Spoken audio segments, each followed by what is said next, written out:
পয়সা দিয়ে যাও বাবু। তোমরা তো কত টাকার ইলিশ কিনে খাচ্ছ, আমার মতো গরিব ভিখিরিকে দুটো পয়সা দান করলে কি তোমাদের কমে যাবে? দুটো পয়সা দাও না বাবু।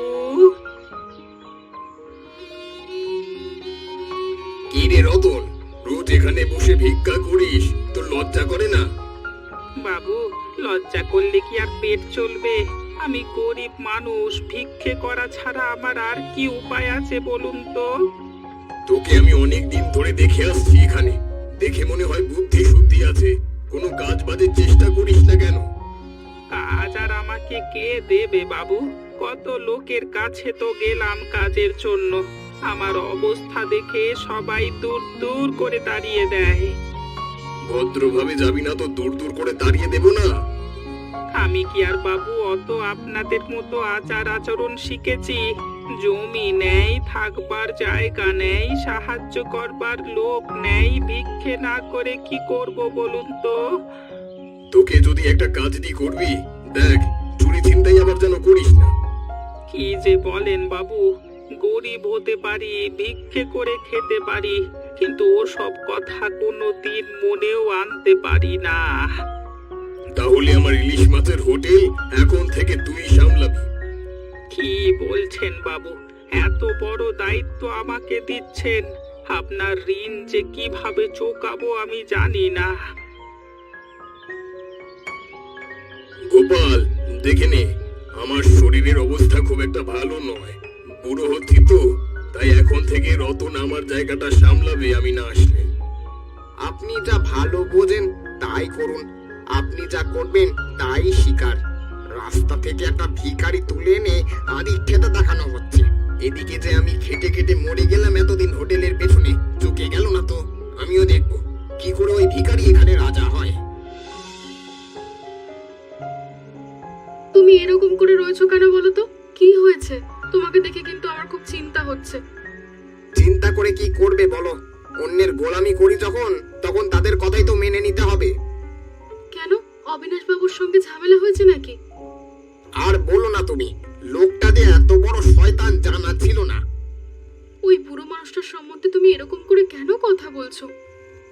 বলছি কি আর সাথে, কথায় বলে না বুড়ো বয়সে ভীমরতি হয়, সেটাই হয়েছে ওর। আরে বাবা, বলবে তো কি হয়েছে? হয়েছে আমার মাথা আর তোমার মুন্ডু। রাস্তা থেকে ওই রতন নামের ভিখারিটাকে তুলে এনে হোটেলের মালিক বানিয়েছে, আর আমি সেই চাকর, কি চাকরের জায়গাতেই রয়ে গেছি। কি যাতা বলছো তুমি?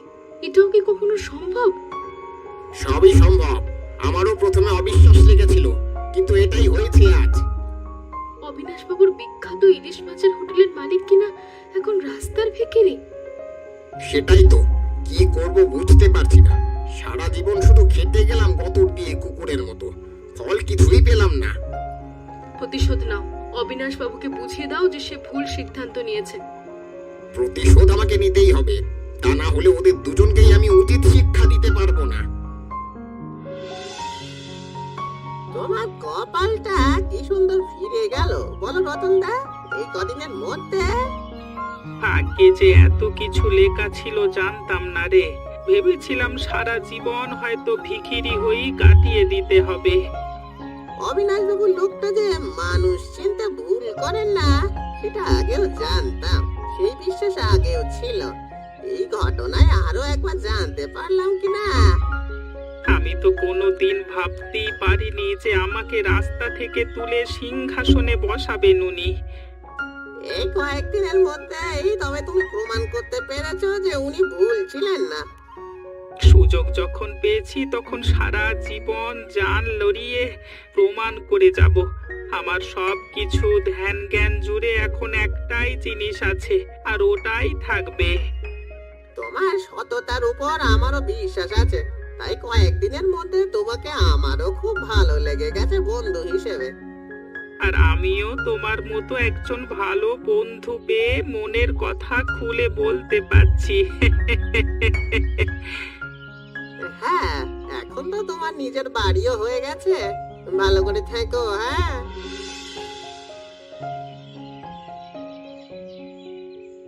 বিপদ হয়ে গেছে রতনদা। কি হয়েছে? আরে উঠে আয়, বল আমাকে। এই আমি এইমাত্র হরিপদ বাবুর বাড়ি থেকে আসছি। প্রচন্ড শরীর খারাপ ওনার। মানেটা কি? এই তো দেখে এলাম সুস্থ স্বাভাবিক মানুষ, কালকে তো হোটেলেও এলেন। আর আজ সকালবেলা যখন আমি হোটেল গিয়ে দেখলাম উনি আসেননি, তখন বাড়িতে খোঁজ নিতে গিয়ে দেখলাম এই অবস্থা। এদিকে তুমিও আসনি। আমি তো এই বেরুবো বলেই প্রস্তুত হচ্ছি। আজ আর হোটেলে গিয়ে কাজ নেই, হোটেল ঠিক সামলে যাবে। হ্যাঁ, তাড়াতাড়ি চলো। কিন্তু কিভাবে এরকম হলো কিছু জানো? আমি কিছু জানি না গো, বয়স্ক মানুষ হয়তো সেজন্যই। ঠিক আছে, অত ভাবাভাবি করে লাভ নেই। চলো, আগে মানুষটা একা থাকে, আমাদের পাশে গিয়ে দাঁড়ানো একান্ত প্রয়োজন।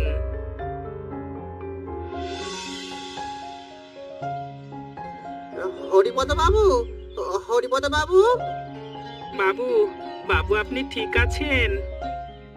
এখান থেকে চেঁচিয়ে কিছু হবে না রতনদা, চলো আমরা ভিতরে যাই।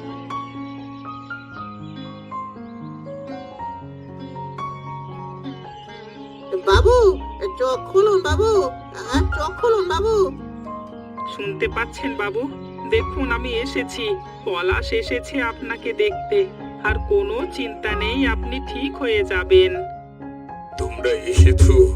আমি ঠিক আজকের দিনটার জন্যই আমার সব দায়িত্ব রতনকে দিয়ে দিয়েছিলাম সেদিন। আমি জানতাম আমার সময় ফুরিয়ে আসছে। কোনো সময় ফুরায়নি আপনার। আপনি আমাকে রাস্তা থেকে রাজা বানিয়েছেন, আর আমি আপনাকে এভাবে চলে যেতে দেব না। আপনার কিছু হবে না, আপনি সাহস রাখুন। আমি না থাকলে আমার হোটেলটাকে দেখো একটু, বড় কষ্ট করে বানিয়েছিলাম ওটা। বাবু, আপনার যোগ্য উত্তরসূরি রতন। সেজন্যই আমার চলে যাওয়াটা জরুরি রে। আর একটা সময় পরে তো সবাইকে চলে যেতেই হয়। একদম উল্টো পাল্টা কথা বলবেন না বাবু। আপনার কাছে থাকছি, পলাশ আপনার জন্য ওষুধ আনতে যাচ্ছেন, আপনি একদম সেরে উঠবেন। আর পারছি না, আর পারছি না, আমাকে তোমরা ছেড়ে দাও। আর পারছি না। এ বাবা, আমাদের কি বড় ক্ষতি হয়ে গেল যে আমাকে রাস্তা থেকে তুলে এনে এত বড় স্থান দিল। সেই মানুষটা আজকে এভাবে চলে গেল, আমি কিছুতেই মানতে পারছি না। মনে হচ্ছে আজ মাথার উপর থেকে একটা ছাতা চলে গেল। যবে থেকে এই হোটেলে কাজ করতে গিয়েছি তবে থেকে ওই মানুষটা আমাকে একটু একটু করে এত বড় করেছেন, আর চোখের সামনে মানুষটা চলে গেল, মেনে নিতে পারছি না। এবার থেকে সব দায়িত্ব সামলাতে হবে আমাদের। অনেক বড় দায়িত্বের বোঝা কাঁধে চাপিয়ে দিয়ে গেলেন। হায় হায় হায় হায় হায়। আজকের বাজারটাও ঠিক করে করতে পারলাম না রতনদা। রোজ হোটেলে যা আয় হয় তার থেকে ব্যয় অনেক বেশি। কিভাবে সংকুলান দেব কিছুই ভেবে পাচ্ছি না। ভেবে তো কিছু আমিও পাচ্ছি না গো। আমি একটা জিনিস বুঝতে পারছি, যেভাবে হোক আমরা যদি এই পরিস্থিতি থেকে বেরোতে না পারি তাহলে হোটেল বন্ধ হয়ে যাবে। ভালো খাবার দিতে পারছি না বলে কয়েকদিন ধরে লোকের সংখ্যাও কমে গেছে। তাছাড়া অবিনাশ বাবুর টানে অনেক লোক আসতেন, সবাই ওর ব্যবহারে খুব পছন্দ করতেন ওনাকে। উনি চলে যাবার পর তারাও আর আসতে চাইছেন না। দেখো, যদি আমরা ভালো খাবার খাওয়াই তাহলে সবাই ফিরে আসবে, কিন্তু সেই ভালো খাবারটাই খাওয়ানো আমাদের পক্ষে আর সম্ভব হচ্ছে না। তারপর আমার আরো একটা জায়গায় গন্ডগোল মনে হচ্ছে। কি গন্ডগোল? হঠাৎ করে যেন খরচা অনেক বেড়ে গেছে। আগে লাভ লোকসান সব মিলেমিশে হতো, কিন্তু অবিনাশ বাবু চলে যাবার পর থেকে লাভের মুখ আর দেখতেই পাচ্ছি না আমরা। বুঝতে পারছি না কোথা থেকে কি হয়ে যাচ্ছে। আসলে বাবু যখন ছিলেন তখন সবাই ভয় করতেন বাবুকে, আর এখন যে যা পাচ্ছে তাই করছে। কেউ তো আর আমাদের কথা শুনবে না। তাহলে এই অবস্থায় কি উপায়? অবিনাশ বাবু জমানো টাকার সন্ধান বা হদিশ যদি পাওয়া যেত তাহলে একটা উপায় হতো, তাহলে অন্তত কিছুদিন হোটেলটা চালিয়ে যাওয়া যেত। কিন্তু সেটা যদি পাওয়া যেত, কিন্তু সেটা যদি না পাওয়া যায় তো তাহলে খুব মুশকিল হয়ে যাবে। তোমাদের কি মনে হয় কোথায় আছে সেই টাকা? আমার কোনো আন্দাজ নেই। দেখো, টাকা যদি পাওয়া যায় তাও তো সেটা নিয়ে আর কতদিন? ব্যবসা চালাতে গেলে ব্যবসা থেকে লাভ আমাদের করতেই হবে। সেটাই তো বুঝতে পারছি না কিভাবে করব। তোমার মাথায় যদি কোনো বুদ্ধি থাকে তাহলে বলো। আমিও তো কিছু বুঝতে পারছি না, তবে দুজনে মিলে ভেবেচিন্তে একটা উপায় ঠিকই বের করতে হবে। আপনারা শান্ত হন, আপনারা বোঝার চেষ্টা করুন একটু। কোনো কিছু বুঝতে চাই না আমরা। এগুলো কি বাদরামো শুরু হয়েছে নাকি? অবিনাশ বাবু চলে যাওয়ার পর তো স্বপ্নের জিনিস নিয়ে এরকম নেকামো ছ্যাবলো মারানো হচ্ছে। দেখুন, অবিনাশ বাবু আমাদের হাতে বিশ্বাস করে দায়িত্ব দিয়ে গেছেন। একটু সমস্যার মধ্যে আছি উনি হঠাৎ করে চলে যাওয়ার পর। তবে আপনারা যদি পাশে থাকেন তবে খুব তাড়াতাড়ি আমরা ঘুরে দাঁড়াবো। তোমাদেরকে ঘুরিয়ে ঠেকানো উচিত। নেকা, আমরা সারাদিন খাটাখাটনি করে একটু আশা করে এখানে খেতে আসি, আর এসে দেখছি এখানে কোনো খাবার নেই। যে আছে সব পচা বাসি খাবার। এই খাবার খেয়ে মরবো নাকি আমরা? মরবো? ওই খাবার আমরা ফেলে দেব। ওই খাবার তো আপনাদের দেওয়া হচ্ছে না। দেওয়া হচ্ছে না মানে কি? দেওয়া হচ্ছে না মানে কি? তাহলে ভালো খাবার কই? আমাদের কি খাবার দেওয়া হবে না? আমাদেরকে তাহলে এইসব খাবার দেওয়া হবে কি? দয়া করে আপনারা এরকম চেঁচামেচি করবেন না। আজকে না হোক দুদিন পর থেকে আমরা ভালো খাবার পরিবেশন করব। তোমরা ওই দুদিনের ভরসায় বসে থাকো নেকা। আমরা আর কোনোদিন তোমাদের হোটেলে ছায়াও মারাবো না। চলে আসো সবাই, যত সব। দাঁড়ান দাঁড়ান দাঁড়ান, আপনারা এইভাবে চলে যাবেন না। দয়া করে আমাদের কথাটা শুনুন। আমাকে আমাকে দুটো পয়সায় ভিক্ষা দাও। আমার যে পেটে খাওয়ার কিচ্ছু নেই। তোমরা দয়া করো, আমাকে 2 টাকা দান করে যাও বাবুরা।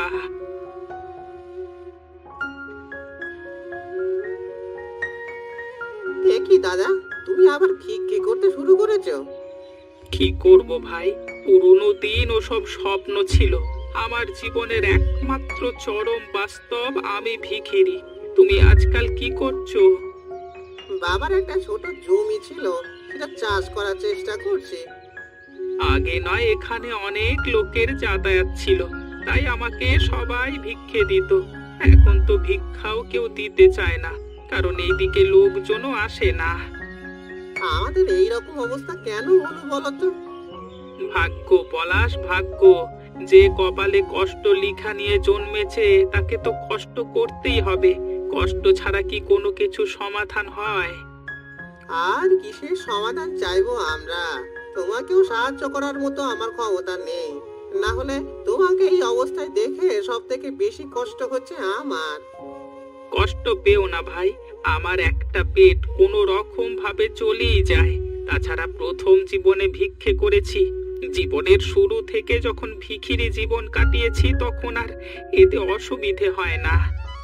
তবে এরকম জীবন আমি তোমাকে বেশি দিন কাটাতে দেব না।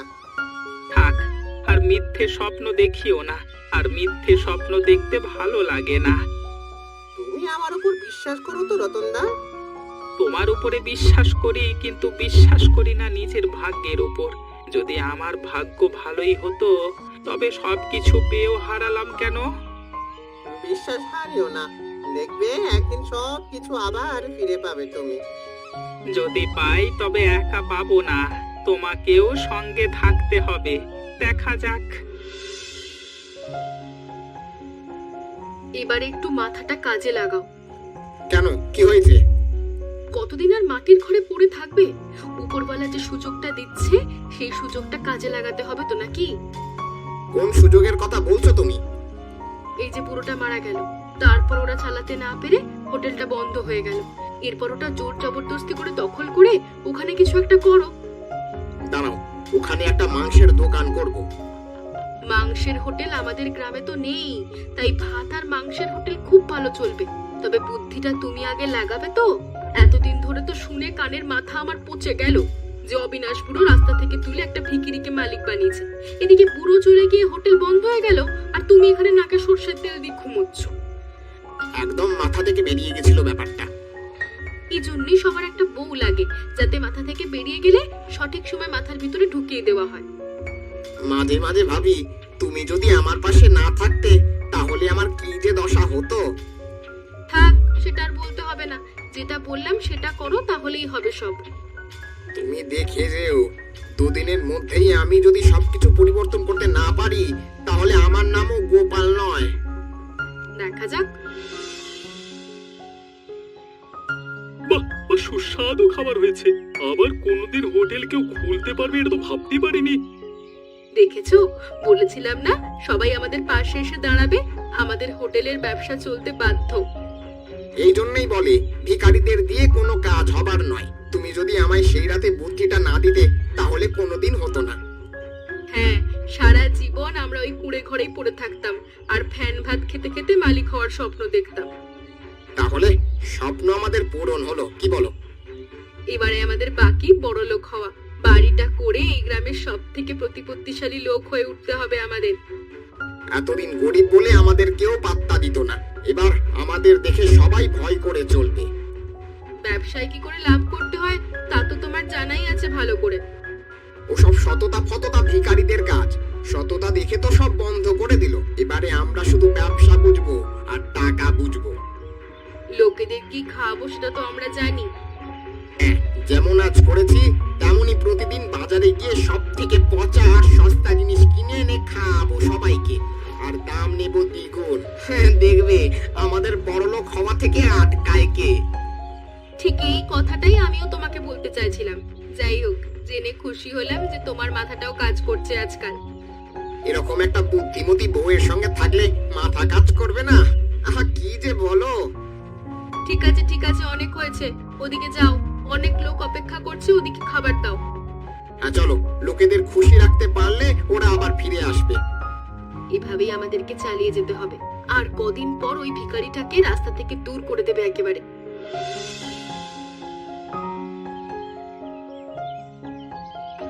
গোপাল, বাড়ি আছো ভাই? আরে ও গোপাল, কি হয়েছেটা কি? এরকম বাড়িতে এসে চিৎকার চেঁচামেচি করছো কেন সকাল বেলায়? আমাদের এখন হোটেল খোলার সময়, তোমার বক বক শোনার সময় নেই এখন। বক বক শোনার সময় কার আছে? আমার কি দায় পড়েছে নাকি তোমার বাড়িতে এসে বক বক করার? তাহলে কেন এসে নিজের সময় নষ্ট করছিস আর আমার সময় কেন নষ্ট করছিস? যা, চলে যা। এটাই বলতে এলাম যে সামনে থাকুক, এটাই বলতে এলাম যে সামনে থাকুক, না হলে হয়তো তোমাদের চিটিং বাজির কারবার তো জলেই যাবে, তার সাথে তোমাদের পিঠ বদনাম হতে পারে। কি উল্টো পাল্টা কথা বলছিস তুই?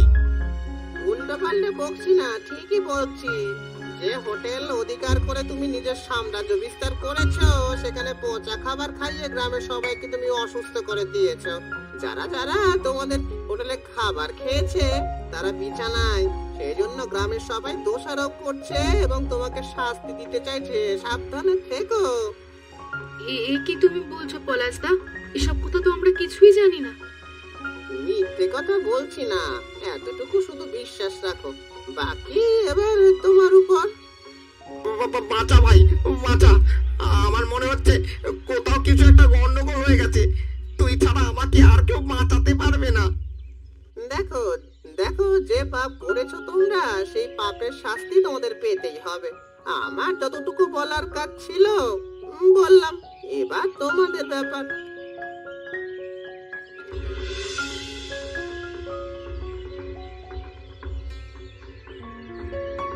অনেক ভুল করেছি দাদা, এবারের মতো ক্ষমা করে দাও।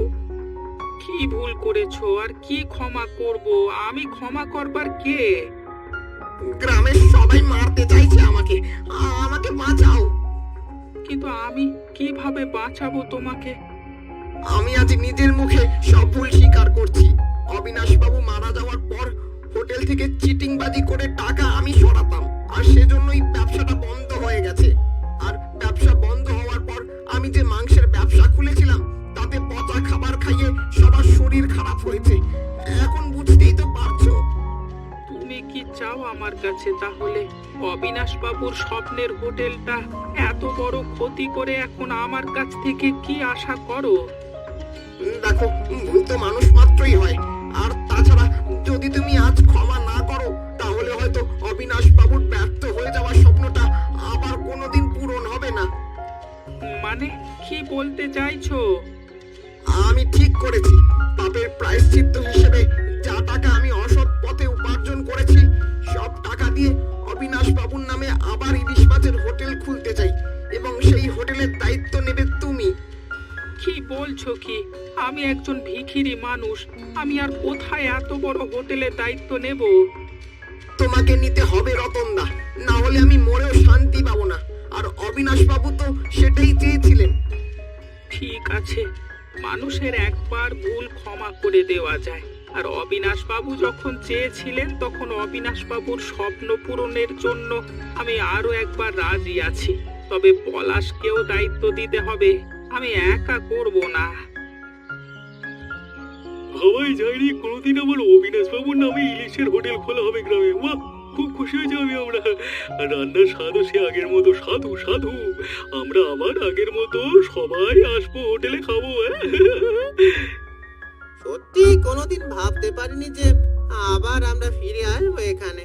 বলেছিলাম না রতনদা তোমাকে, যে জীবনে যত কষ্টই হোক একদিন ঘুরে দাঁড়ানোর সুযোগ আসবেই আসবে। সত্যি ভাই, তোমার কথাটাই সত্যি হলো। তোমরা আমাকে সবাই ক্ষমা করে দিও, আজকে আমার জন্যই এত ঝামেলা হয়েছে।